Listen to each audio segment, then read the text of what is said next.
was telling you this is correct. That's bad. It's not displaying anything. No, it's fine. Isn't it usually display the bundles? No, yeah? No, really? Try watching through the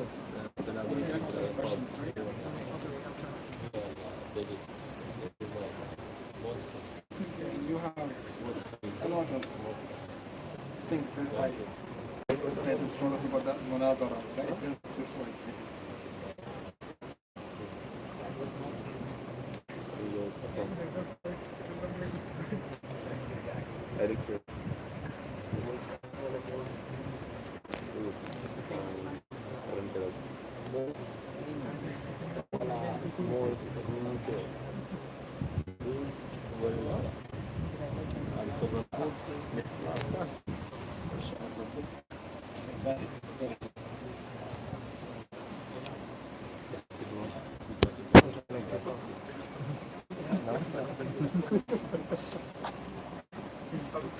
بسم الله الرحمن الرحيم والصلاة والسلام على المبعوث رحمة للعالمين نبينا وحبيبنا محمد صلى الله عليه وعلى آله وصحبه وسلم. أما بعد, there were a few questions that we left last week without answering them, so inshallah, see these alive.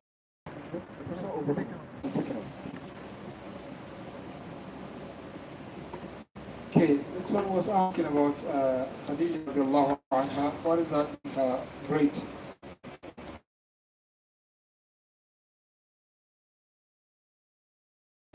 Okay, first of all, this is the fadl of Allah Ta'ala given to this wife of the Prophet sallallahu alaihi wasallam.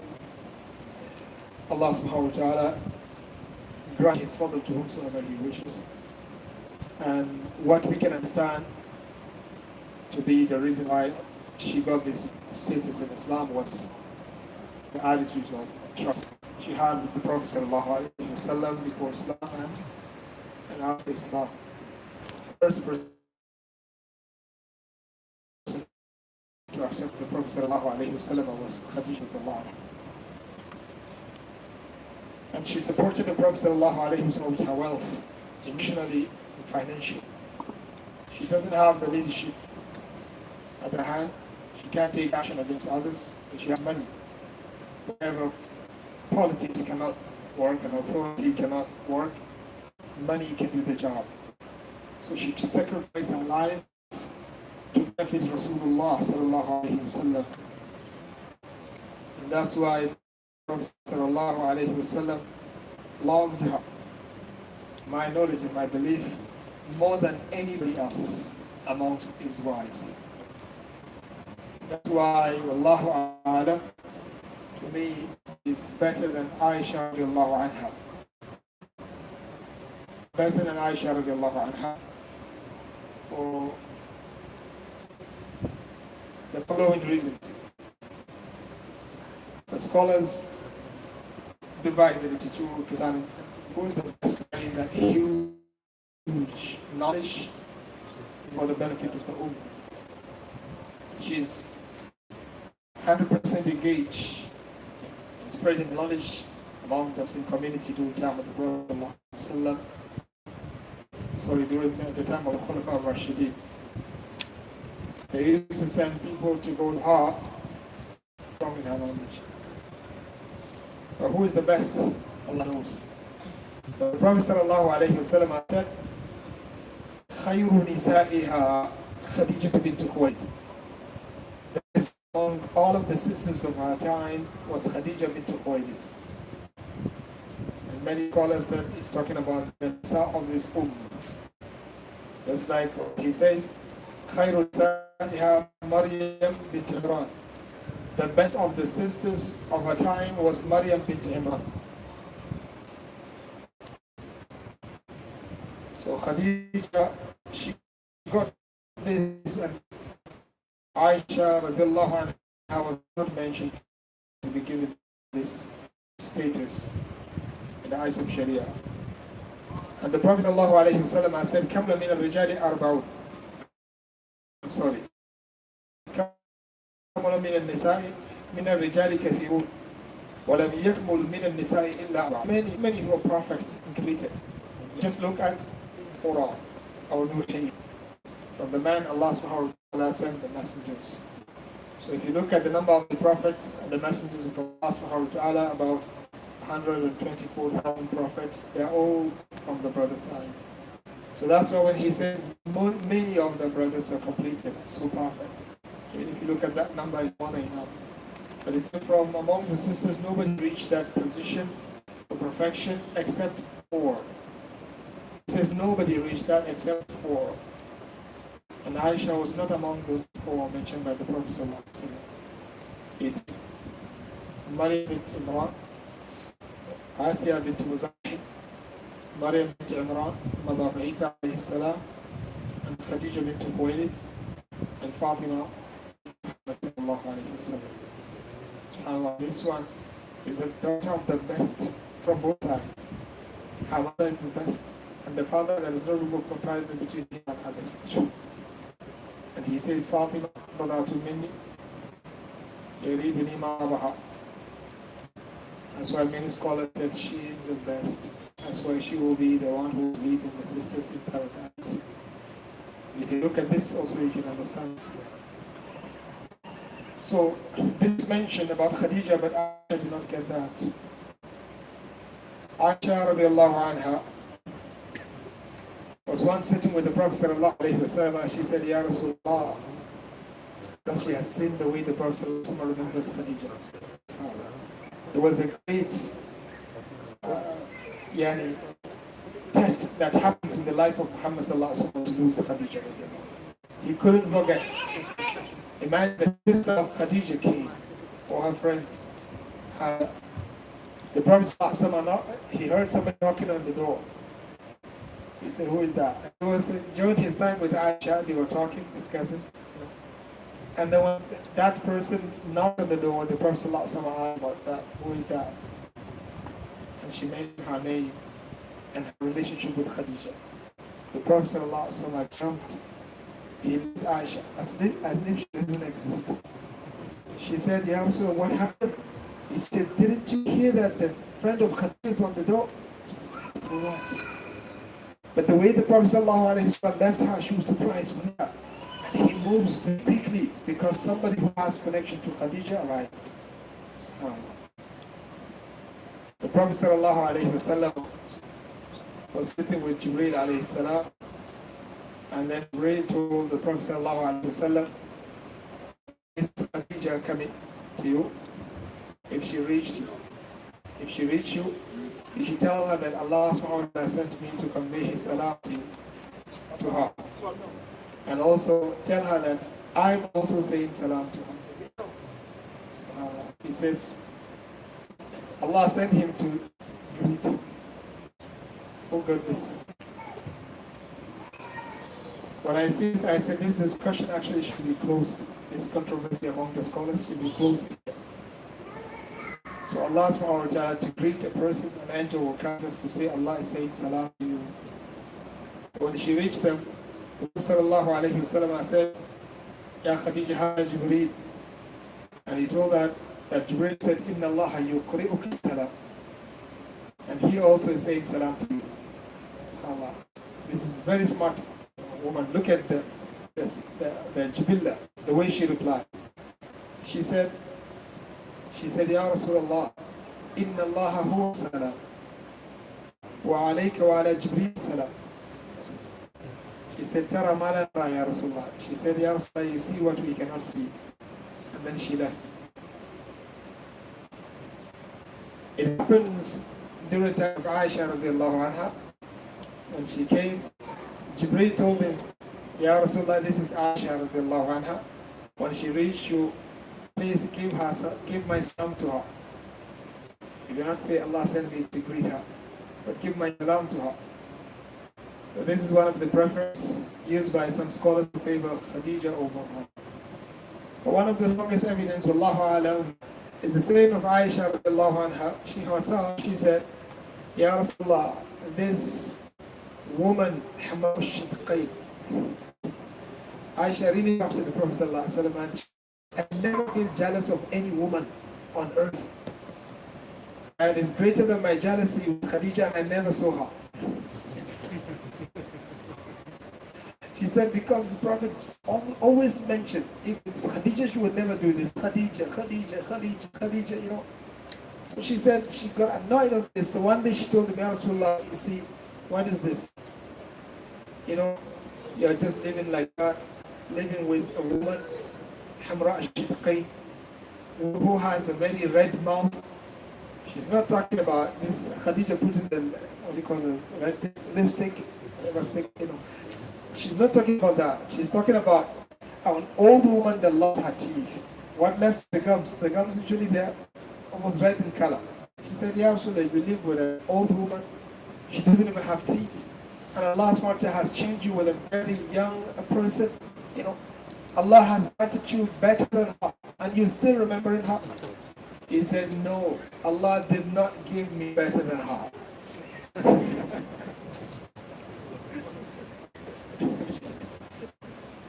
I think after that, maybe she never talked again. So anyway, that's what happens between the Prophet and his wife, Aisha radiallahu anha.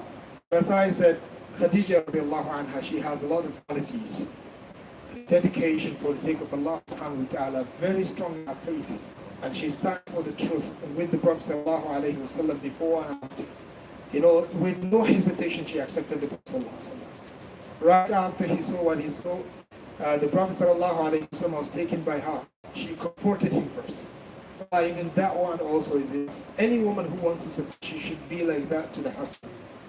Husband also like this to the wife, but woman should be like that to the husband. She wants Allah subhanahu wa ta'ala to love her. And obviously if the husband is also okay, not a loser. But so she should be like that.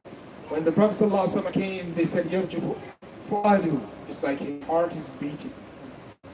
So he went to Khadija radiallahu anha. She gave him the comfort. She spoke to him with those nice words to make sure that he relaxed. And did. And to increase the relief. When the Prophet sallallahu alayhi wasallam, she took him to Waqah ibn Nawfal ibn Abdullah. He was the one who explained to the Prophet sallallahu alayhi wasallam what exactly happened. And from that, Khadija stand next to the Prophet sallallahu alayhi wasallam supporting him. So it's an example of a woman who believes in what? Good marriage and supports the husband who is fighting for the truth. The wife who wants to be, combined with Khadija, she should look into the life of Khadija and see who is she in terms of attitude and manners. So that's what I should say. Get a book that talk about Khadija and read about that. What kind of attitudes were there? And although at the time of Khadija radiallahu anha, there were not much about Islam in terms of details, because she did not live to see the time where the Prophet also migrated to Medina, and Allah started giving them the details about the religion. But that little given to the community, Khadija was one of the best in terms of observing that. She supported the Prophet. That's why if you let me say, I will say, Aisha radiallahu anha is Hasana min Hasanat Khadija radiallahu anha. Aisha radiallahu anha, I will say she is Hasana min Hasanat Khadija. It's good deed amongst the good deeds of Khadija radiallahu anha. Did you hear that? Why do I say this? Because she stands to make sure that the Prophet ﷺ succeeds in conveying the message. That's why Islam reached us peacefully. Aisha got it because of that patience of those early people. Allah subhanahu wa ta'ala says, لا يستوي منكم من أنفق من قبل الفتح وقاتل. Yes, أولئك أعظم درجة من الذين أنفقوا من بعد وقاتل. Those people who accepted Islam at first, and those people who supported Islam at the first, when Islam first existed, they will never be equal to somebody who accepted Islam afterwards. Aisha was Muslim on day one, but she was very young. She did not participate. She did not know what Muslim, she saw what Muslim, went through in Makkah. She was very young. That persecution was not on her, but Khadija got it. She agrees to stand with the Prophet ﷺ regardless of his He was poor, doesn't have money, but she believes in supporting him with everything she has.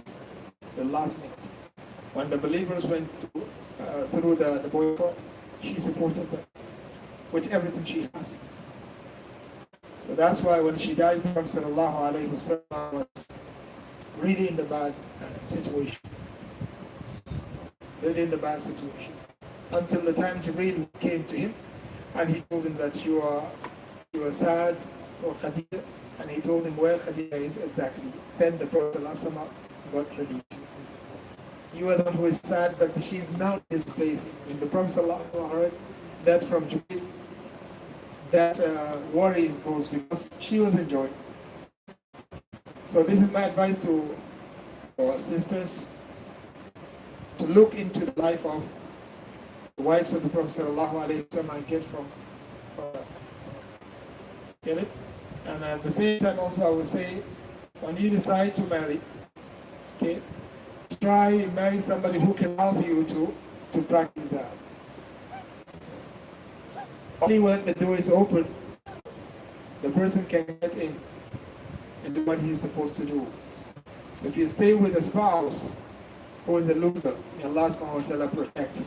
No matter how much you read from the Sunnah, you will not be able to practice properly in the company of this one. This is really necessary. You will be like Khadija. You have to make sure that you get somebody who will help you to be like Khadija. You have sisters who memorize Quran, and at the end of the day, they are sold by parents to marry who? A rich person. So, at the end of the day, she lost the Quran, she lost the attitude, she lost manners, everything is gone. Because usually, to Aladdin, so yeah, right? She follows the religion of the husband. If marriage is good, usually, because he's not married, so he doesn't understand this. Whatever comments comes from him, you should forgive. So, if the marriage is good, usually, that's no woman follow the religion of and the attitude of the husband. So that's why she has to be very careful. Whenever you read now, you want somebody that can open up a conducive environment for you to put it into practice and action. And I would say this to both of us. The brothers also want to do, they should get somebody who can help them to do what? To behave like Rasulullah at home. You get it? To behave like Rasulullah at home. Or else, it will be just based on the dunya and he will never end marriage.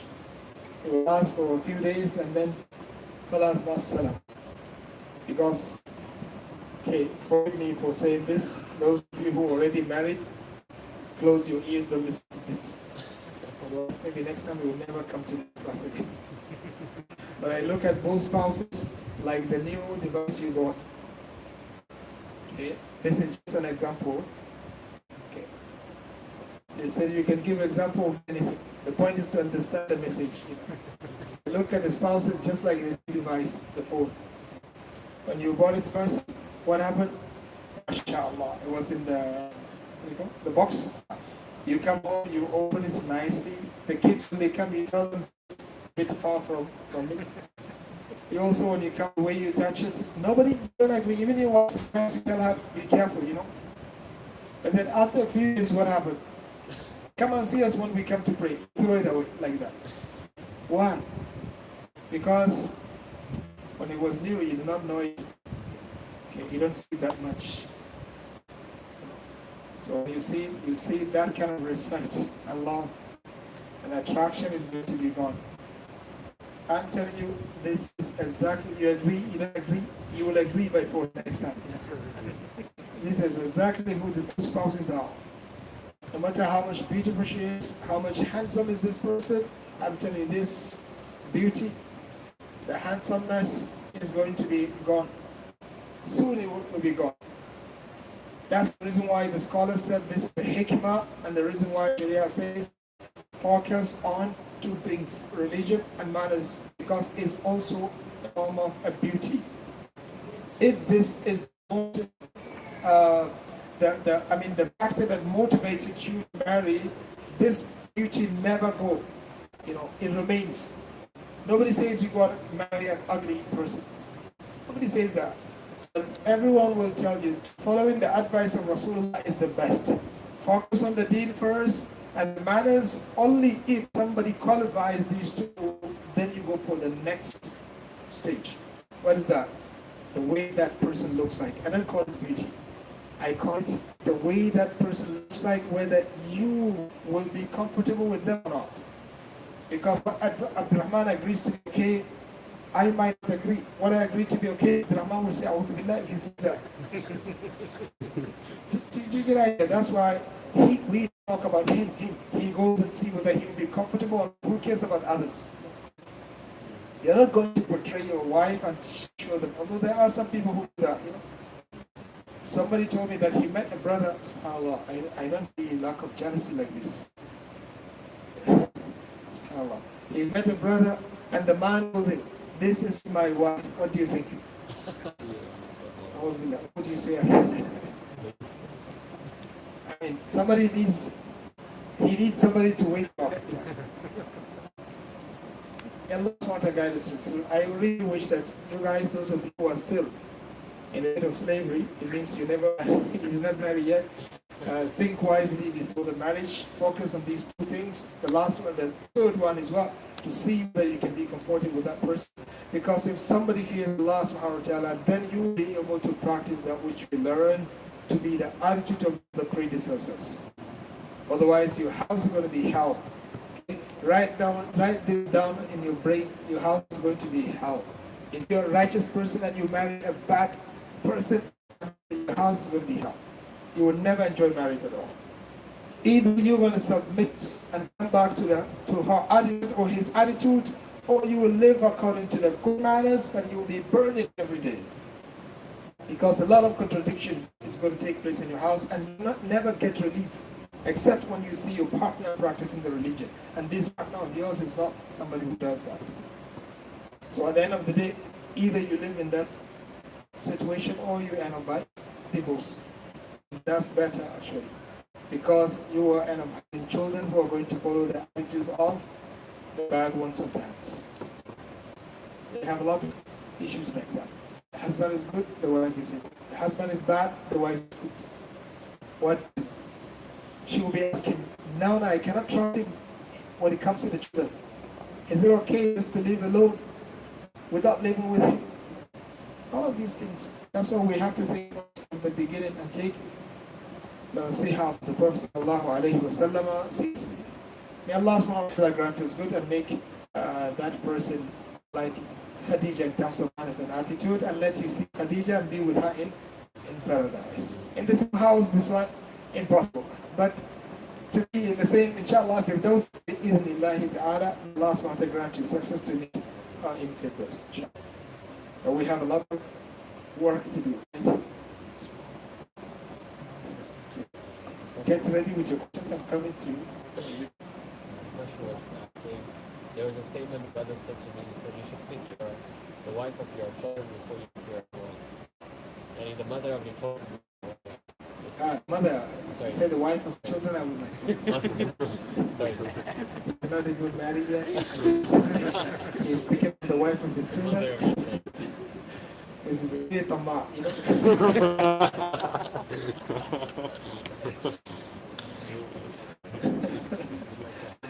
That's true.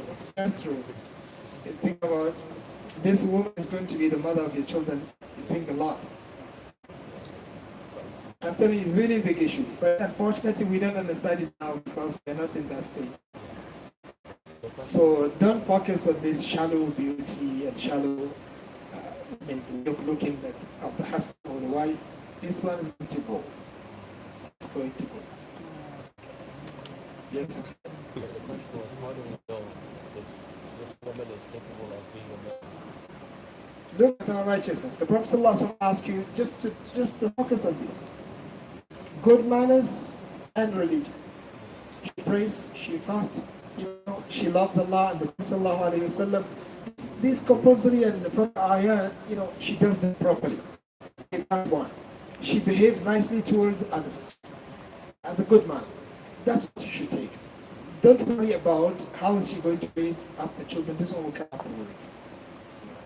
All of these things that you see people are saying that I need to know how this woman think, these are all useless. I'm telling you, I call them useless talking and stupidity also. Because you will never know who your wife is, and she will never know who you are before the marriage. That's impossible.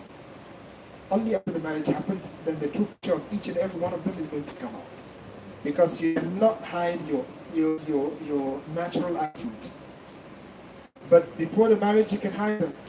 If I'm going to marry a sister and I know what she wants, what am I going to do? I only do what she wants, right? Because if I don't do that, she will say, Masalam. She also will do that. You get an idea. If a person is a religious person, she might not be wearing hijab. I know a person who wants to marry. When he asked about the sister, somebody who knows her, when she saw her, he said, oh, today they are in hijab. I was like, they live with them. This is the first time they saw them with hijab. They were like, this person in hijab, What does that mean? Just cancel the proposal, because this hijab is not feasibility. It's only lillahi ta'ala. This is feasibility zawaj.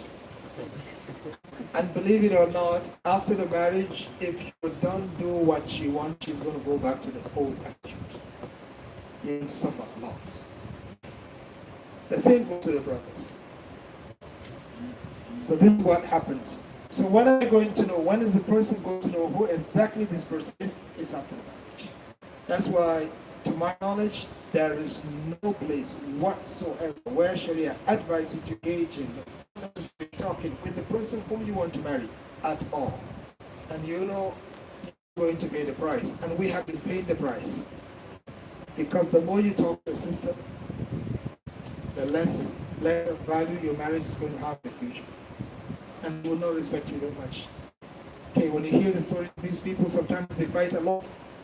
When the person tells you the story is like, was she your wife or what? They fought, they get angry, they fought, they get angry. She's not your wife yet. You fighted for what? You don't need to talk at all. Asking how are you at the first time, and all these things. That's why you shouldn't take it long, cut off the duration. Best is, today you decided to marry. May Allah subhanahu wa ta'ala help you make this decision. So today you decided to marry. What next? Select the sister you want. See her from anywhere or the other. Up to you. The Prophet sallallahu alaihi wasallam said, you should look. That companion says, I used to hide so I can see her not. Until the time he sees that which attracts him to marry the sister, then he proposed. Okay, you see first if you can see. What is the first next step? Go and talk to her? No, you shouldn't do that. Look for the family of that sister who are having the say first. Talk to them. This is out of the fear of you being rejected by them, but you already talked to the sister. First of all, it's amana. They have to know what is going on. If she went in the wrong direction, they will be responsible in the eyes of Allah subhanahu wa ta'ala, and you'll be part of it. Many brothers corrupt a lot of sisters, and they will be responsible in the eyes of Allah subhanahu wa ta'ala on the day of judgment. So you talk to the parent first. If they agree with you, that's fine. If they reject you, that's also fine. Wallahi, that's fine. A man is the one who is, if he is rejected, he will say, Alhamdulillah. Okay. Ala kulli hal. You just say Alhamdulillah. Well, Alhamdulillah, because it's good. It's good. You're rejected. They told you they don't like to be part of them. Don't push. Don't push is a humiliation, They will keep on thinking that they are doing favor for you. And sometimes you have to bow and accept their conditions, whatever they are. So when you're rejected, just tell them, I wish you all the best and thank you very much for your kindness and straightforwardness, And then look for other persons. But I really, really, really, really don't advise a person who will be rejected and also at the same time he pushes a lot. So ask the parents first if they agree, Alhamdulillah. If they don't agree, also Alhamdulillah. That's better than you talking to the girl, she agrees, and then you go to the parent, they don't agree. What happens after? You know what is happening after that. In some cases, they run away. The girl and the brother, they run away. They leave the parent. And in some cases, they went and arranged the marriage with who? With somebody else who doesn't fear Allah subhanahu wa ta'ala. A brother and a sister came to me to solve the issue of their marriage, and somebody arranged the marriage between them. Nobody amongst the family members knows about that marriage. Why? Because the father will say no. What kind of religion is this? So that's why you should be patient. You should be patient. And Allah subhanahu wa ta'ala created a lot of people here, Not just this person. When you're rejected here, it doesn't mean you will never get anybody else. Aisha radiallahu anha. Salam. Aisha radiallahu anha. When that problem happened, the Prophet sallallahu alaihi wasallam worried so much. Ali bin Abi Talib met him. He doesn't have any and he believes that those people are liars. He believes that this is a lie, but he worries so much about the worry of Muhammad sallallahu alaihi wasallam. He says, Ya Rasulullah, this is nonsense. You shouldn't pay attention to these words. Aisha is not the only one that exists. When the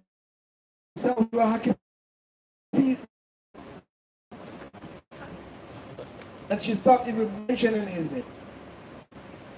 That's Aisha. When the Prophet ﷺ, before he died, somebody was helping him to go to the masjid. She said, Aisha was narrating the story, she said, somebody was helping him to go to the masjid. He said, two people. Al-Abbas, somebody. So Abdullah ibn Abbas said, I know whom she is referring to. This Ali ibn Abi Talib, she doesn't want to mention his name. Why? Because of that case. She forgave him, she doesn't have anything, but even his name she doesn't want to mention. If Ali is going to say this to Aisha about Aisha radiallahu anha, to not belittle sisters or the brothers. Wallahi, who is that person on earth, whether a woman or a man, that you will say, if I don't get this one, my life is miserable? We heard about these statements from others. You see, a person is not being productive at all. Why? Because of him being rejected by somebody. So what? Seriously, forgive me for being emotional, but sometimes I get annoyed when I see a brother or a sister getting. How many brothers we have on earth? How many brothers we have? Allah, thank you. Allah. He's also one. Sorry, he's one of them, right? Allah. So why still waste her time? If this one's missing, then she thinks that khalas, my life is gone. No, it's not like that. And wallahi, you don't know. Might see something in a brother, you think he's like that. But after the marriage, things are going to appear. But because of that, and you have good manners and attitude, Allah will stop you from getting that marriage. You don't know. Because it is not good for you if you have it. You're going to pay the price. Then Allah wants to stop it. That's why it's really good when you decide to marry to remember Qadr. And always have a plan B. You get an idea for both. So back to that issue. You talk to the parents first. If they agree, alhamdulillah. If they agree, then you make an extra arrangement to come and see the girl if you have not yet seen her before. And after that, if you already agree with her manners and attitude, and the family also, they already agree with the manners and the attitude, I really advise that marriage shouldn't take long. Within a week, that marriage should happen. Seriously, I'm really serious on that. Within a week, the marriage should happen. Don't take long. Unless if you cannot afford. I will advise you also not to do it, not to propose. Wait first until you are ready. Because it hinders your progress. Once you start thinking of marriage, they have a target and they agree with you, then you start always thinking. So wait first until you're ready and then propose. You get an idea, but do not take long. The moment you propose, take a few days and have the marriage. That's why you shouldn't go to the house of who is who. Those ones, they will have a lot of demand on you. You should go to the house, which is a very simple house. The family, they don't have a lot of demands. Get it? Because marriage is not business. It's not business. It's partnership and sharing and support and helping each other. But if you're going to go to those people who will exploit you a lot and get the money to empower themselves and then leave you with girl at home, that marriage will hardly receive barakah. And usually a person will look at that woman whom he married as well as a product he purchased from the market. The respect is going to be very little. That's the spirit behind making it very cheap. Because the idea is not the money. The idea is looking for a good partner that can stay along with your daughter, along with your sister, until they meet Allah subhanahu wa ta'ala peacefully. And the idea is you are looking for somebody who can help you and support you to have a peaceful journey to Allah subhanahu wa ta'ala until the day of judgment. Are you happy, inshallah? So Allah subhanahu wa ta'ala grant us good success in life.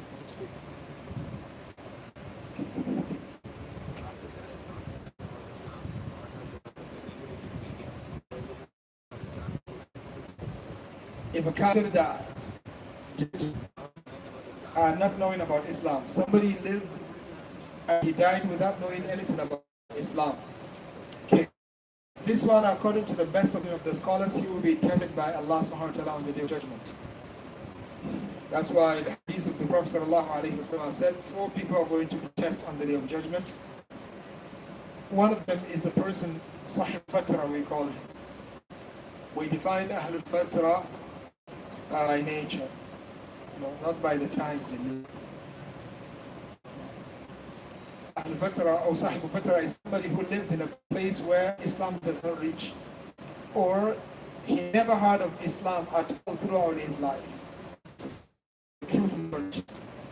This person will be tested on the day of judgment. Those people who pass the test will go to paradise, and those people who fail the test will go to hell. That's the best opinion amongst the opinions of the scholars. According to this hadith, Allah subhanahu wa ta'ala will ask them to go to hell. Whoever agrees and obey Allah subhanahu wa ta'ala, Allah subhanahu wa ta'ala will bring him back and take him to paradise. And whoever refuses to proceed, Allah subhanahu wa ta'ala will take him and put him to hell. So it's Sahib Baqarah, and an old woman who reached the age of Sina, he cannot control himself. And also the Majnun, an insane person who doesn't know what was going on. And also the young child who died before the age of maturity under the care of kuffar. His parents are kuffar. Children of kuffar, when they die, they're going to be combined with the children of the believers.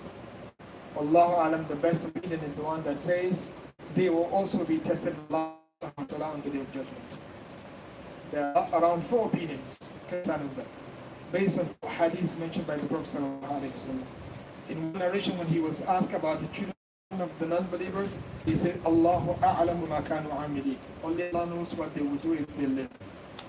That means the affairs is up to Allah subhanahu wa ta'ala. This one remains because we don't even know whether they will pass the test or not. Okay? In some place when they ask him, and he talked about the children of the believers, and he said, Ya Rasulullah, how about the children of the non-believers? They said they will be also the same, being taken to the school of Ibrahim alayhi salam in Jannah. Okay? And in another place they asked him, how about the children of the non-believers? He said, Hum tab'u li aba'i. They will be following their parents. What does that mean? Their parents will be in hell, they will also be in hell. But Ibn Kathir, the knowledge he has from Allah subhanahu wa ta'ala, afterwards, Allah subhanahu wa ta'ala informed him that these 4 entities are going to be tested on the day of judgment. Whoever has the test will go to paradise. Whoever fails will go to hell. May Allah subhanahu wa ta'ala grant us good and success. Finish that first. Okay.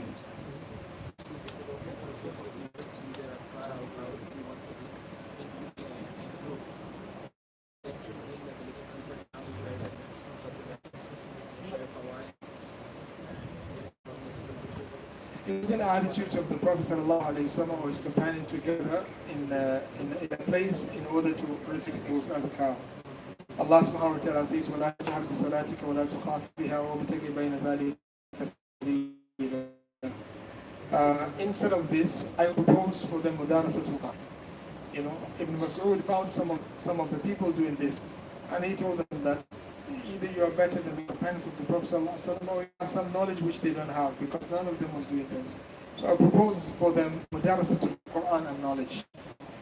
So sometimes some people get attitude, but you must, as a Muslim, be doing things that you can stand before Allah and say, yes, this is what I'm told to be done, be doing, and I believe he's correct.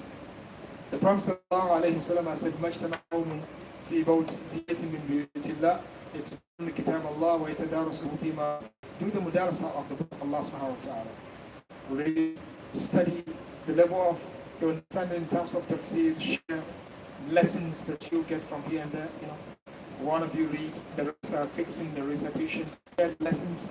This is greater than whatsoever you're going to be doing, which is not stated by the Prophet sallallahu alaihi wasallam. I really advise you to make sure that whatever you do which you attribute it to the religion, you must make sure that you have a strong and authentic narration to support it.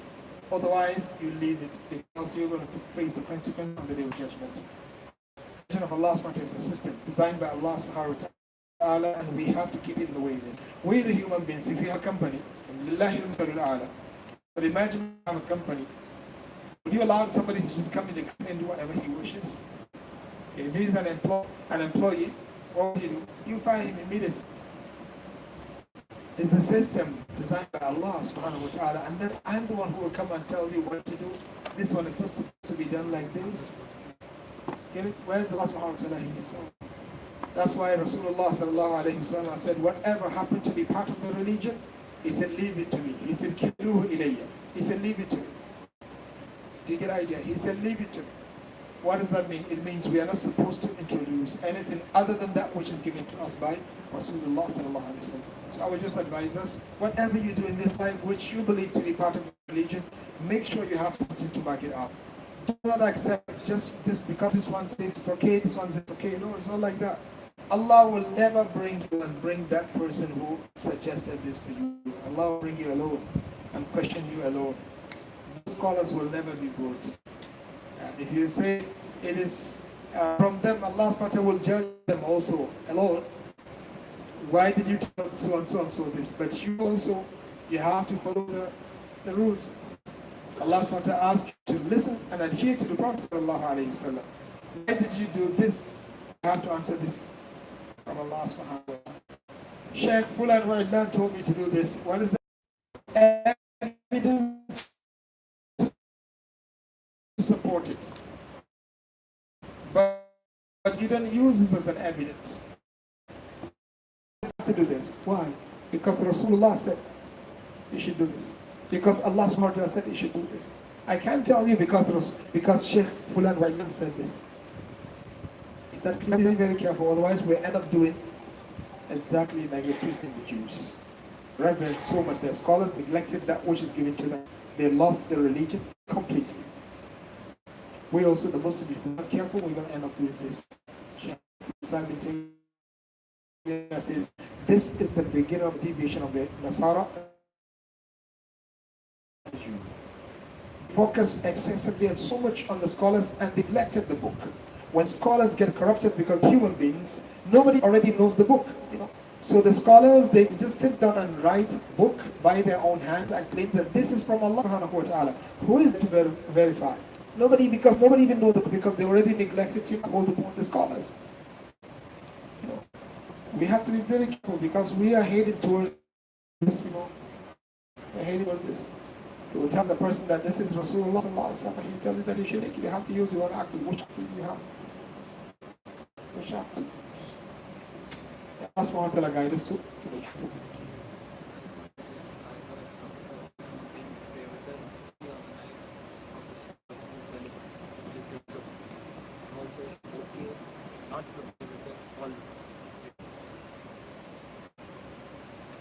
As long as we believe that witr sunnah, there is no evidence to my knowledge to establish a sin for somebody who stays away from witr. I don't have it. And the righteous predecessors did not consider a person to be one of the good and the best and the excellent people who doesn't pray witr. Is that clear?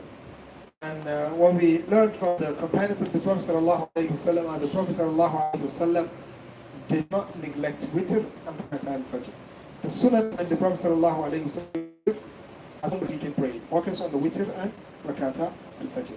So that's the extent of my knowledge. The Prophet sallallahu alaihi wasallam, they said, he doesn't stop praying witr and rak'at al-fajr, whether in a state of journey or when the Prophet sallallahu alaihi wasallam was living in Medina. Not state of Medina. Allahu Alam. So this shows importance. Scholars usually mention this to show you how important it is to Sunnah. The Prophet ﷺ can stay away from the prayers when he is in a journey because it doesn't work. It doesn't sound good. Allah is even asking you to shorten the wajibat to make it 2. And then you pray the Zuhr Arba and the Sunnah before Zuhr, 4 rakat before Zuhr. Yeah. 2 rakat after, that's 6 rakat already. Allah, because of the nature of the suffer, He even asks you to that Zuhr, you make it only 2. What does that mean? Allah wants to give you relief for praying that. That's why the Prophet ﷺ did not pray the Sunnah. He just prayed it. Also one of the best attitudes, all of the attitudes on the mouth of Rasulullah are good and excellent. They said he never complete a prayer if he's supposed to shorten. So nobody can come and tell you that it is azima for you to pray 4 rakat although you're musafir. It is not. You get it? The best to be done is to pray qasr. That's the best. It carries more reward than praying 4 rakat. Even if you say the reward of 4 rakat is greater in terms of number, no problem. But in terms of value, those 2 rakat are more valuable than the 4 rakat. Why? Because they are the sunnah of the Prophet. 2 brothers. And then when found water, one of them repeated the prayer. When they reached Rasulullah, I will not repeat. Allah says, فَلَمْ تَجِدُوا مَاءً فَتَيَمَّمُوا صَعِيدًا. I will not pray again. When Rasulullah heard about the case, he told the one who repeated the prayer, he says, لَكَ الْأَجْرُ مَرَّتَيْنِ. You got 2 rewards. That the one will say, oh my gosh, got 2 rewards. But when he heard what the Prophet ﷺ said about him after that, he will say, Alhamdulillah. What did he say? He says, Asabtu. You got this one. He says, Nakal ajru marratain, and then he told this one, you got this one. What does that mean? The first one lost the debate. But still, it is greater than whatever reward you're going to get. That's why, just to bring it closer to you to understand the example, I always use money in this case. Which is the most expensive currency? Kuwaiti dinar, right? Which is the worst currency? Zimbabwean dollar.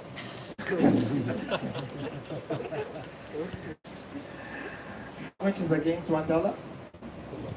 Too much. That's why they bring in the wheelbarrow. You know? Yeah. That's the salary. Person will tell you, I have on my lunch, how much, 1 million, something. You know? Anyway, if let's say you don't know Kuwaiti, and you don't know the Zimbabwe something, you don't know what is that. I come to you, I get the new notes and the new Kuwaiti notes, or the ugly Kuwaiti notes, the old one. I give you 1 dinar Kuwaiti Zimbabwe money, you know. Naturally, what would you go for? You don't know anything about them. Of course, you go for 10 fresh ones, right? But when you go to the money exchanger, you know, what happens? He will tell you this money actually is not even accepted, you know. So that's how I look at it. Value matters, you know, not about the numbers. That's why when Rasulullah said, you shouldn't stop a sister who wants to go to the masjid and pray. Prophet ﷺ said, no one is allowed to stop her from going, because masajid is not for the brothers, it's for everyone. But he chose for the sisters, he says, بُيُوتُهُنَّ خَيْرٌ لَهُنَّ. She prays at home is better for her, even than praying in his masjid, he said. So, some said, but if you pray in the masjid, you how many rewards? 27 or 25 more blessing than praying at home. She prays at home. That's mean her husband who prays in the masjid is better. We said no. We're talking about values here. You know, he's doing what he was commanded to do, and she's doing what she's commanded to do. Every one of them is getting a full reward. But if I have a sister who goes to the masjid, and I have another sister who prays at home, the value of the reward of this sister who prays at home is far greater than reward of that one who went to the masjid. Unless if there is something in the masjid. The scholar said it's always better for her to pray at home unless if there is something in the masjid. Lessons, the rules, Friday prayer, the khutbah comes. Because the Salaf Salih, they used to come to the masjid. Whenever the Prophet ﷺ is there, if they know he's going to do something, they come to the masjid, brothers and sisters. That's why it is highly recommended for a sister not to pray at home if she knows that she's going to need a lesson in the masjid. Praying in the masjid is better here because of the lesson in the masjid. But if there's nothing, it is better for her to pray at home. She gets more blessings than praying in the masjid, according to the sunnah of Rasulullah sallallahu alayhi wa sallam. Both. Is it a kill an evildoer honestly sheds the blood of Muslims? Does it matter if you hold the position of authority? It's not evil and No. it's above the reach of the law. No, there is nothing, nobody is above the reach of the law. They say, is it permissible to kill who kills Muslim every time? Okay? If that is the way for you to report him to the law, something, you must take him to the law, the authority, and report him. But during the action of killing, I think the authority also is going to reward you if you take action against that person and take his life off. He's killing people and you know that, and the person is not. The police also, when they see him, they get him down. So you can support them to do that, that will be okay. But in the normal circumstances, nobody is allowed to take law in his hands. You have to report to the authority to avoid the evil consequences that might come afterwards. But as I said, during the process of killing, the person is killing, the believer is saw him, and you have something to stab him with, you have to do that. You must do that.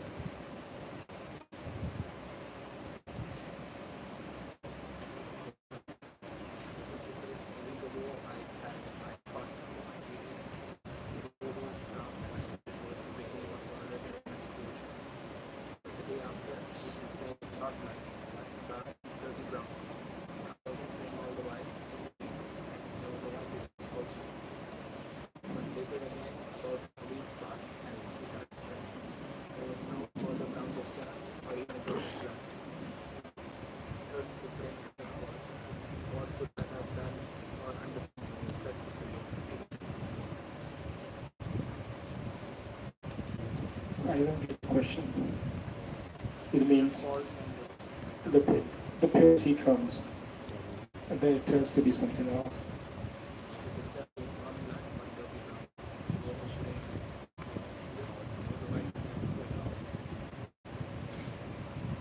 Okay, I think this question is about height. If the sister can make it clearer, either now or send me the question through the WhatsApp, please, and I will reply, inshallah. And also, I will send you a book called Ad-Dimawt Risala fi Tabi'iyya, written by Ibrahim. Very small and concise book. I have never seen a book throughout my life that ease the affairs of a sister concerning the matters of height. If a sister read it and understand it properly, I don't think you will ever face problem in your life in this issue. It's the most complicated matter. Even in the books of fiqh, you see the most complicated issue is this. You see one madhab, you see 8 opinions, or even more than that, one issue. Why? Because there is no clear text from the Prophet so much to address the matter of every situation. And as such, the scholars made the conclusion the Prophet ﷺ had left it to the existence and wujud, existence and the custom. Wujud. That's the best thing to be said when you address the issue of height. When it does exist, we call it height. At any age. Get it? At any age. So strange, I heard from one of our early old friends. He said there was a girl, 1 year old, whatever you call. But this girl observed height. 1 year old, the blood comes every month and stays for a few days. The same color of height that old sisters have. The thing is, we cannot ask her, do you feel like this, do you feel like that?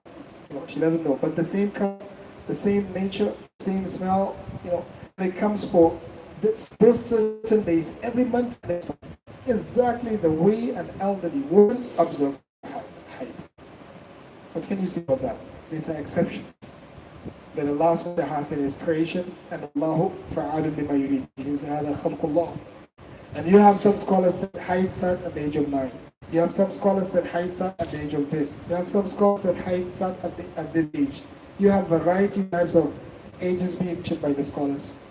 But Sheikh Islam and many other scholars said, Al-Asl fi al-dam alladhi yakhruju min al-mar'ati annahu hayd. The general principle concerning the blood that comes from a woman is hayd. No blood, no any other blood that is known to be kept out of a woman except the blood of hayd. Because this is what Allah the Prophet sallallahu alayhi wa sallam said, Inna damul hayd katabahu Allah ala banati Adam. He said, damul hayd is the blood that Allah subhanahu wa ta'ala has written upon who? The daughters of Adam alayhi salam. So they said, we learn from this that this is the only blood that comes out of a woman. Any other blood that comes, we call it hayd. حتى يتبين بدليل قاطع أنه استحاضة. Until we have another evidence, whether from the medical doctors, that will confirm for us that this is not hayd, rather it is istihada. But the first assumption we have is what? Is hayd. We treat it as hayd in this nature. Is that clear? And what the sister should do is, she should monitor the blood. And she should be patient until the time it completely goes down. The best is to remain and wait for the Qassatul Bayda. Most of the sisters have this Qassatul Bayda. This is the white, clear water that comes after the blood. What does this water do? It cleanses the womb. You have blood, right, coming. So this water cleanses the womb.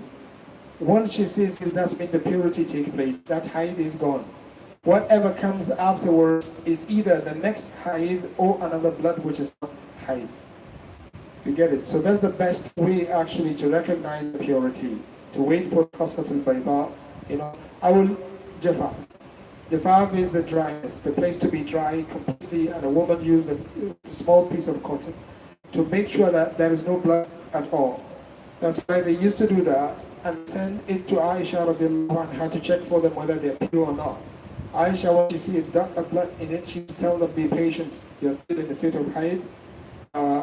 Wait first until you get the purity. So that's what the sister should be doing. And as for the water that comes in other colors, that's al-Qudra or Sura, that yellow in color, or some other colors that comes. This one depends on the time it comes. If, let's say, she sees the blood, and then the blood turns into this, before she sees the purity, this will be part of the hayd. Because sometimes this is what happens, it comes and it goes gradually, and it is blood, and then it turns into something else until it goes completely, goes out completely. Exactly. Yeah. So when this other color of the blood comes before the purity, we take it as what? As hayd. She should wait first until she sees the purity. But if that color of water, water comes out after the purity, then in this case, she should take it as what? As a purity. She already sees the Qassatul Bayda, that white water, that water that comes to cleanse the womb, and afterwards she sees this kind of water coming out. This is not of a hayd. And this is what Hadith of Atiyah suggested when she said, كُنَّا لَا نَعُدُّ السُّرَةَ وَالْقُدْرَةَ بَعْدَ الطُّولِ شَيْئًا. She said, in the time of the Prophet ﷺ, we don't count al-Qudra or Surah after the purity. We don't take it as part of our hayd. Is that clear? So, as I said, if I do not address your question, then please send to me, Bismillah ta'ala, I will voice message you the answer. And inshallah ta'ala, I will send you that book. You read it. If you face any difficulty in any understanding, you let me know. I will explain it to you. So, if there is any other prayer that you pray by mistake, that you did not pray by mistake, thinking that you are not in a state of purity, but later on you realize that no, it was actually in the state of purity you were supposed to be praying, then you have to make up those prayers, all of them. Get it? You have to make up those. Say that if you don't know, you have to make them up. So I'm talking about a situation whereby you already get the purity, but then that kind of water that you mentioned comes afterwards. So you thought it is part of the height, so you do not pray at that moment. That would be wrong. You know, that's not part of the height. This is purity as such. You have to re-pray. You have to pray those prayers that you use in light. As I said, if I do not address your question, please do let me know afterwards, child. Ibrahim, I will come to you, child.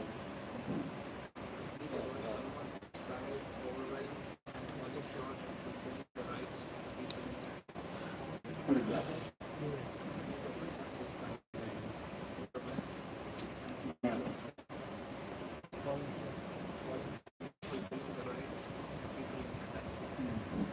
That's wrong. Okay, if I understand the question to advise somebody who is falling short in fulfilling the right of others, right? Who's time? This one, I don't know how to address it. This is wrong. The Prophet sallallahu alayhi wasallam told Abdullah ibn Amr, he says, إِنَّ لِجَسَدِكَ عَلَيْكَ حَقٍّ وَلِزَوْجِكَ عَلَيْكَ حَقٍّ وَلِأَهْلِكَ عَلَيْكَ حَقٍّ. And then he says, فَأَعْطِ كُلِّ ذِي حَقٍّ حَقَّهُ. He said, your body has a right over you, and your family have a right over you, your wife have a right over you. He said, give each and every one of them who deserve a right, his own right. So there is no excuse. You are tired, you are exhausted. When there is a right of others, you have to grant them those rights. Otherwise, Allah subhanahu wa ta'ala will hold you accountable in the hereafter.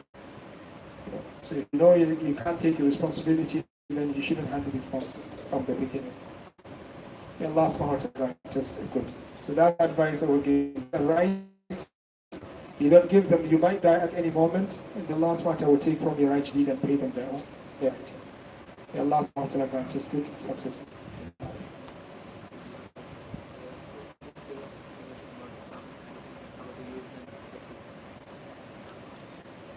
Okay, they were asking about Islamic medicine. Is there any Islamic medicine? So they were asking about Islamic medicine. So I will say this, I will give you advice on the medicine mentioned by the Prophet ﷺ. You call them Islamic medicine? Okay, Islamic medicine. Because they come from the Prophet ﷺ. They are Islamic in that manner, right? Because this word Islamic is distorted nowadays. Everything is Islamic. And it's Islamic, but inside it is nothing but Kufrani. Allah subhanahu wa ta'ala is the truth. So it's better always to use the Islamic principle teachings rather than using the word Islam, but you are not observing the religion. That's cheating. Allah subhanahu wa ta'ala is the truth. The Prophet sallallahu alayhi wa sallam mentioned several things to be acting as a medicine for this ummah, the cure for this ummah. First of all, the Prophet ﷺ said, Allah has never sent a disease without sending along with it the cure. Every disease that comes, Allah attaches it to the cure. There is no disease without medicine. Okay. Don't you ever accept the statement of some people that will tell you that this illness has no medicine? That's a joke. Okay. I don't want to say a lie, but it is wrong. Because Rasulullah said there is no illness without medicine except death and old age. You cannot cure the old age. You're old, you become young. Is that possible? Yeah, they go and do this plastic surgery, fix this, those wrinkles on their face, they fix it. But then at the end of the day, after a few days, they die. That means they're still old, They cannot reduce the number of the age they have. You will remain in the way you are. Okay. You can't fix that. The weakness in the bones. When you reach that stage, khalas. And the same goes to death. There is no medicine for death. The only medicine for death is death. But there is no physical medicine that you will drink so that you will avoid death. That's another joke also that some people are trying to do nowadays to find medicine. May Allah guide our code. So other than that, we have medicine. And also the Prophet ﷺ said, إِنَّ اللَّهَ لَمْ يَجْعَلْ شَرَعَ أُمَّتِي فِي مَا حَرَّمَ عَلَيْهَا. Along with every disease and medicine. But also at the same time, he never make that medicine be something which he prohibited upon the people. There's no medicine in it. That's why when that man told the Prophet ﷺ that he wants to use wine as a medicine, he said, it is not medicine, it is disease.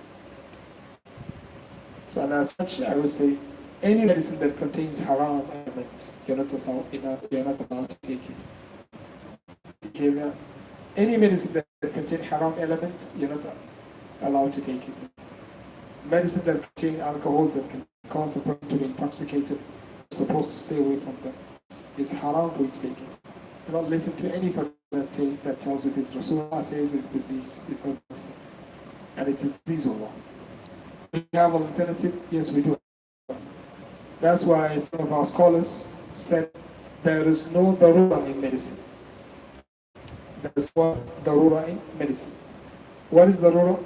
Life-threatening situation. They said it doesn't exist in medicine. Because Islamically, darura, before you validate that which is invalid upon you, you have to fulfill two conditions. The first condition is you must be sure that if you take that haram thing, the darura will be gone. You have to be sure that if you take it, the darura will be gone. That's why many scholars say if you are in a state of hunger and you realize that if you not eat anything, you will die, you can eat anything to survive except wine. Of course, human beings also, but except wine. Yeah, there's an issue. Can a person eat human being to survive? Find anything to eat. Just take salt, cut some part of you, eat it so that you can survive. All of them disagree with that, right? That's one of the evidence used by the scholars to support the opinion that says organ transplant is haram in Islam.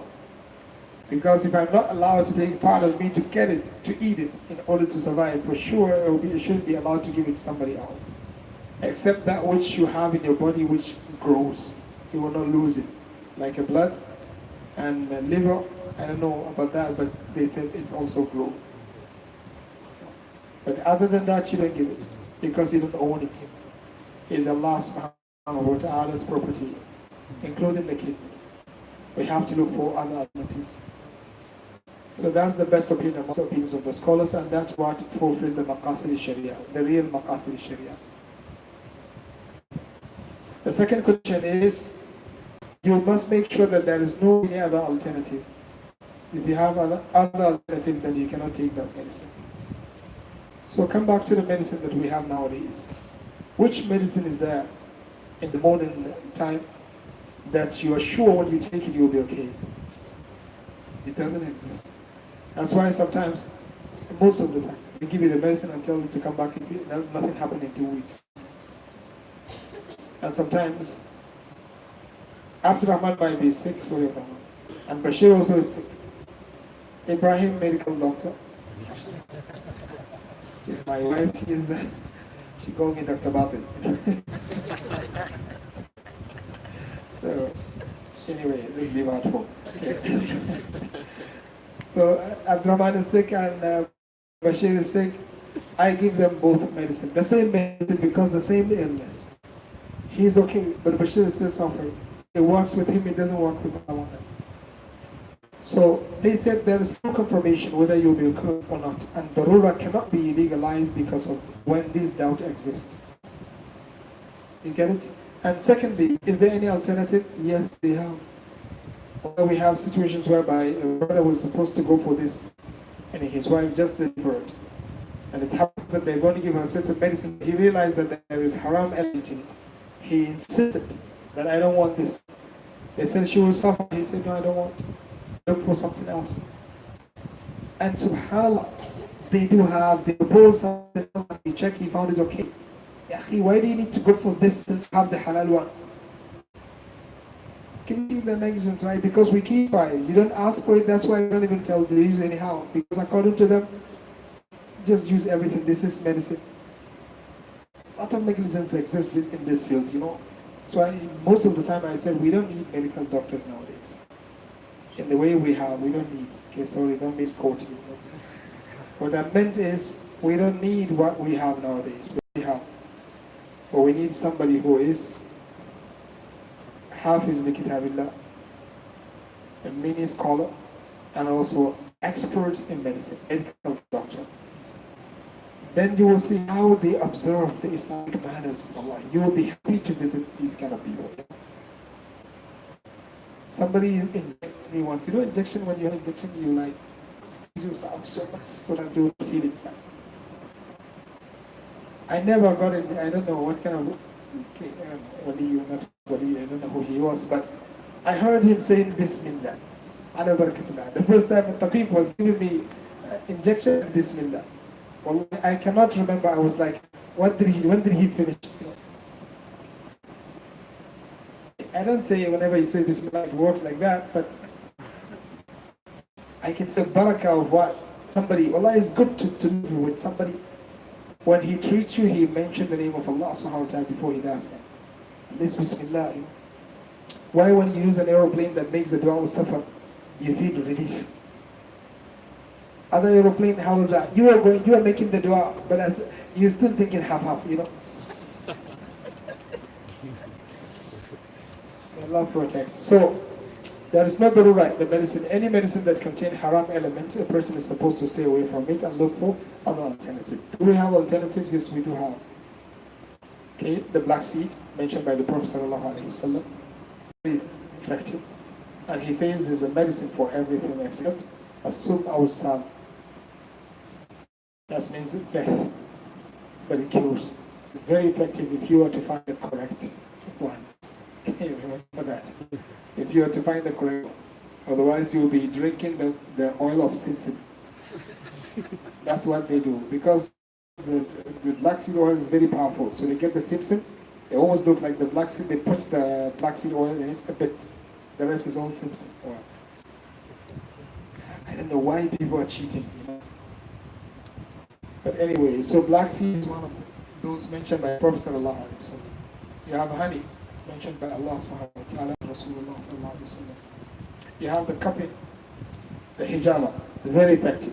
But also you have to get, honey you have to get the correct, the good one. A lot of cheating exists in honey. And sometimes I was like, is there any honey? Because they have so many ways for you to detect the correct and the good honey. And some people will come and tell you all of these ways are bad. I heard some of them. One Egyptian was swearing by Allah, if I'm not mistaken, he swears by Allah. He said, Suratul, this honey is 100% fake, but it qualifies the test. He says it's 100% fake, but it qualifies the test. That means this method is fake. They tell you sometimes you put it in this place, if it does this, he said we tested the fake honey, also the same result. So sometimes I would just say, what do I do? I used to buy it, and then I used to feel like, okay, inshallah, alhamdulillah, alhamdulillah. I went to somebody who sells honey. He told me, correct honey. Just relax. If the correct one comes, you cannot buy. He said, I know only one person. He said, the one he sold, he said, this one just buy. Ala thiqa, ala barakatillah. But we are not sure. He said, the correct one when it comes, these are his words. He said, you know, 1 kg, they sell it in thousands, and people buy. He brought it, he said, certain people bring it, when they bring it, it's really, really honey. Those rich people buy. So, you have to become Bill Gates for you to get the correct honey. But anyway, try get somebody who you can trust, and buy from him. Reason like that, there has to be some percentage of honesty in the honey. Use it, hoping that inshallah Allah subhanahu wa ta'ala will help you. And the last one is the hijama. This is very, very good, especially for the brothers. Ibn Qayyim says the sisters, you know, what is the deficiency according to others, which is the height, right? But with the way he put it, subhanAllah, it turns to be a blessing. He says Allah subhanahu wa ta'ala provide the sisters with this system in them that takes out the blood on the monthly basis. Brothers don't have that. That's why he said it is good for the brother, not necessary that at least once in a year you have a hijama to take out the bad blood from you, because it's not good for it to stay with you. A sister doesn't need this throughout her life. Unless if she has some serious problem, some pain, they can do the hijama in the place to remove it. It happens with one of the wives of the Prophet ﷺ, one of our family members, of our close maharim, he did the hijama for her. But usually, naturally, they don't need it. But the brothers, they need it. The Prophet ﷺ said, I never passed a group of angels except that when I went to the Isra wal Mi'raj, they asked me to advise my ummah to do what? To do the hijama. You get it? But doing hijama also has its own principles. That will be the last. This is the last question, right? Alhamdulillah. The Prophet ﷺ said, Al-hijamatu ala riki amthal. Okay, those of you who are interested in doing, listen to this hadith and observe it, so that a problem will not take place in your life through the. He said, Al-hijamatu ala riki amthal. Doing the hijama ala rik. What is ala rik? Before you eat food. Ala rik means before you eat. He says, amthal means is better. And wallahu alam, one of the Hajjami told me that there was a case of death when somebody ate and made the hijama after that. So he says, Al-Riki Amthal. The Prophet ﷺ said, doing the hijama before eating is better. You know, it's more effective than when you do it after eating. He said, وَفِيهَا شِفَاءٌ وَبَرَكَةٌ. And it contains cure and barakah also. Because most of the illness exists in what? Blood. So when you remove the bad one, most likely you're going to take it out. And then khalas. Get rid of it. So he says, وَفِيهَا شِفَاءٌ وَبَرَكَةٌ. It contains shifa, the cure, وَبَرَكَةٌ, and blessings from Allah subhanahu wa ta'ala. يزيد في العقل. It increases the capacity of the aql. I think we like that one so much, right? In some narration, the Prophet ﷺ said, وَيَزِيدُ فِي الْحِفْظِ. Student, why you need this? Every semester when you ask people, what did you study in the previous semester, they forgot. You have to remind them. So hijama can help you, inshallah. Allah said it increases the capacity of memorization. He said, يَزِيدُ فِي الْحِفْظِ. And then he says, فَاحْتَجِمْ عَلَى بَرَكَةِ اللَّهِ يَوْمَ الْإِثْنَيْنِ. He said, do the hijama عَلَى بَرَكَةِ اللَّهِ on Tuesday. وَيَوْمَ الثُّلَثَاءِ. I'm sorry, on Monday. يوم الاثنين, he said on Monday. وَيَوْمَ الثُّلَثَاءِ, and also on Tuesday. Okay? And he says, وَتَجَنَّبُوا يَوْمَ الْأَرْبِعَةِ. He said, and stay away from Wednesday. He says, فَإِنَّهُ مَا نَزَلَ بَارَسٌ إِلَّا لَيْلَةَ الْأَرْبِعَةِ أَوْ يَوْمَ الْأَرْبِعَةِ. He says, because there was no leprosy that afflicted a person, affected a person in this life except on Wednesday. Every leprosy you see on earth, even the person tells you it happens on Friday, tell him no. You understand it and you know it on Friday, but it was there on Wednesday. How are we sure? Because Rasulullah said it happens on Wednesday. He says no leprosy can happen except on Wednesday. So it looks like a day of punishment. That's what some scholars said. Wallahu alam, even history shows that most of those people who are destroyed by Allah's martyr, it happens on Wednesday. Wallahu alam. But the Prophet ﷺ said, stay away from doing hijama on Wednesday. And he says, do hijama on Thursday. And then he says you should stay away from it on Friday, Saturday, Sunday. So we have only 3 days for hijama. Monday, Tuesday, Thursday. Monday, Tuesday, Thursday. Other than that, no hijama. Get it? Other than that, no hijama. And these 3 days, if you want the hijama to be more effective, you should look for Monday, or Tuesday, or Thursday that coincide with that coincide with 17th, 19th, and 21st of every Islamic calendar. 17th, 19th, and 21st of every Islamic calendar. So that means you should look for Monday that is 19th or 17th or 21st. Or you should look for Tuesday that is equivalent to 19th, 17th. If let's say you need the hijama, but there is no Monday or Tuesday or Thursday that agrees with one of these days, what must you do? You do it any Monday or Tuesday. The point is to happen on Monday or Tuesday or Thursday. Do you get the idea? To make it better, You should look for Tuesday or Thursday that agrees with one of these 3 days. If not, then make sure that you're doing it on Monday or Tuesday or Thursday. I really advise you, my brothers and sisters, I personally, is a, should I say, eyewitness of this experience. I rarely go to the hospital. Alhamdulillah. Even in the last tragedy that I ate from your food, somebody, one of the kids met me, he says, Ustaz, I don't know what is the benefit of marriage if you get food poisoning. I said, yeah, wallah, you are right. And I went home also, I told her, what is the benefit of marriage? But she also get the same problem. 3 of us, for almost how many days? Anyway, what helped us, I'm telling you to be honest with you, what helped us more is the honey. We take it a lot. Honey and the sour fruit, lime and the lime. Mix it all together. That helps us to vomit almost everything. Coming out. It helps more than the medicine we get. We go to the medical doctors after things subsided a lot.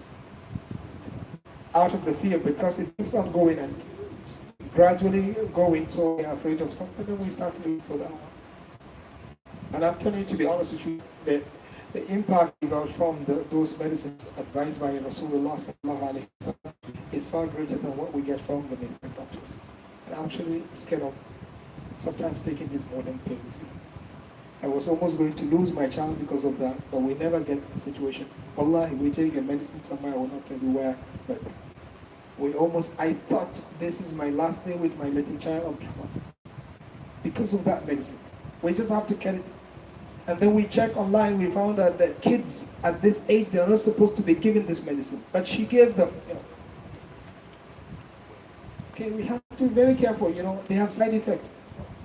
One of my kids, I took my family to the hospital, they were having a baby with them before it comes out.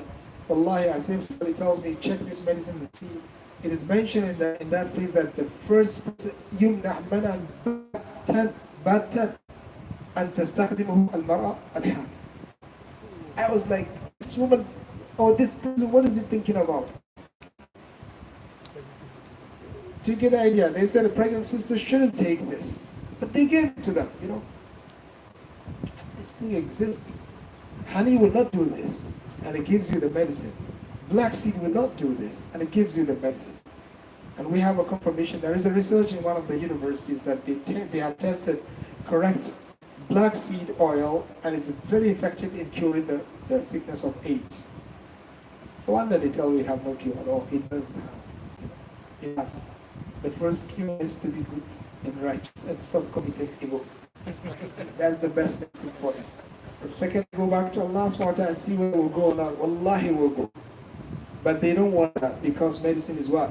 Business. That's why they never talk about prevention that much. They will explain to you how to get rid of it. They should tell you how to stop it from coming.